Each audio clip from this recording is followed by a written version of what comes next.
Muitos dizem que para ter um relacionamento com Deus, 3 coisas são fundamentais: ler a Bíblia, orar e jejuar. Mas a pergunta é, por que jejuar?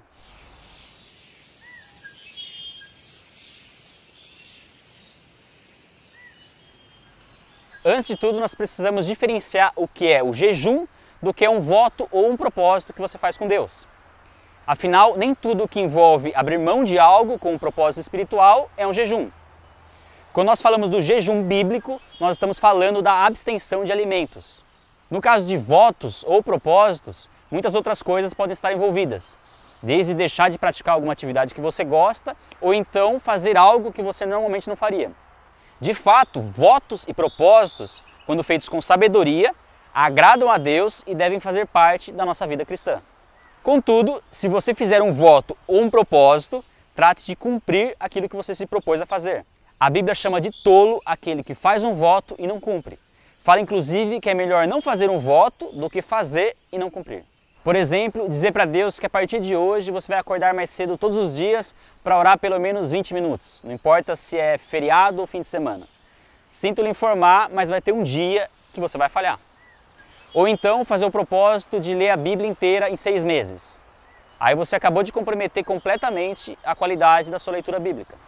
E os piores geralmente começam com a seguinte frase: se o Senhor me abençoar, eu prometo fazer isso ou aquilo. Ou então, se o Senhor me livrar dessa, eu nunca mais. E aí nem importa como você vai terminar essa frase, porque ela já começou errada. Então, se você se lembrou de um propósito que você fez e não cumpriu, arrependa-se, peça perdão e a partir de agora tome mais cuidado para não fazer propósitos precipitados. É muito comum se fazer propósitos em tempos de aflição e quando a aflição passa, deixa esse propósito de lado. E isso é péssimo. Não faça votos exagerados só para mostrar o quanto você ama a Deus. Cumprir um voto simples demonstra muito mais amor do que fazer votos praticamente impossíveis de se cumprir. Lembre-se de que Deus não pede para que façamos votos ou propósitos. O fato de Deus agir em nosso favor não está relacionado ao que nós prometemos fazer por Ele, mas sim ao que Ele pode fazer por nós. Está relacionado à nossa fé em crer que Ele é capaz de reverter qualquer situação. Nossa atitude posterior deve ser fruto da nossa gratidão e principalmente da nossa obediência. Mas e o jejum? Como funciona? Bom, no caso do jejum existe uma semelhança bastante óbvia, porque o jejum também é um propósito que você faz com Deus, porém no caso do jejum se trata de uma necessidade. Nós precisamos jejuar. A Bíblia mostra o jejum como um sinal de dependência de Deus, onde o homem aflige sua alma, deixando de se alimentar, com o propósito de se humilhar e buscar a Deus em oração. E apesar da Bíblia dar vários exemplos da ação sobrenatural que acontece como resultado de um jejum, ainda assim é algo que nós não temos como saber exatamente como funciona. Porém, se por um lado é difícil compreendermos a ação sobrenatural do jejum, por outro é muito simples entender o seu lado prático, que é o seu efeito contra os desejos da carne. A Bíblia ensina que a nossa carne é inimiga de Deus e deseja aquilo que é contrário ao Espírito. E carne, para quem não sabe, é a nossa natureza pecaminosa se manifestando através do nosso corpo físico. São as vontades, as emoções e o intelecto da nossa alma determinando as nossas ações. Por isso, aquele que permanece na carne não pode agradar a Deus. E uma das razões por que isso acontece é que com tantas emoções e desejos sendo processados na nossa alma, fica difícil ouvir a voz de Deus e, consequentemente, tomar as decisões corretas.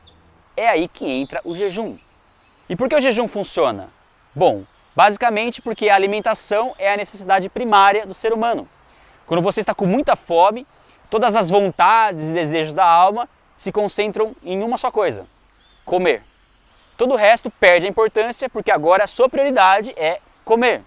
E o segredo está no fato de que durante o jejum você nega esse desejo e diz não à sua alma. E como ela não tem outro desejo maior, ela sossega. Nesse momento, tudo aquilo que era vontade da carne fica muito mais claro e você consegue discernir melhor a voz de Deus que é ministrada através do seu espírito. A consequência é você pensar menos em você e mais em Deus. Menos em você e mais nos outros. As suas orações se tornam menos egoístas e você se concentra naquilo que realmente importa. Por isso, retirar apenas um tipo de alimento não funciona como um jejum. pois você sempre vai encontrar uma maneira de substituir aquele alimento. Ou seja, não produz o mesmo efeito do que um jejum completo. Se você vai se abster de alguma comida que não é fundamental para a sua alimentação, é melhor considerar como um propósito e não como um jejum. E isso pode ser algo muito bom. Inclusive, a Bíblia dá o exemplo de Daniel, que ficou 21 dias sem comer nada prazeroso. Todo o contexto mostra que o propósito de Daniel era semelhante a um jejum, se humilhar e buscar Deus em oração. Mas não diz que ele jejuou. Quando a Bíblia fala em jejum, ela fala de abstenção total de alimentos. E sabendo que o jejum traz um maior discernimento, que te faz mais sensível à voz de Deus, é fundamental haver oração durante o período de jejum. Jejuar por uma pessoa, por exemplo, só faz sentido se houver oração em favor dessa pessoa.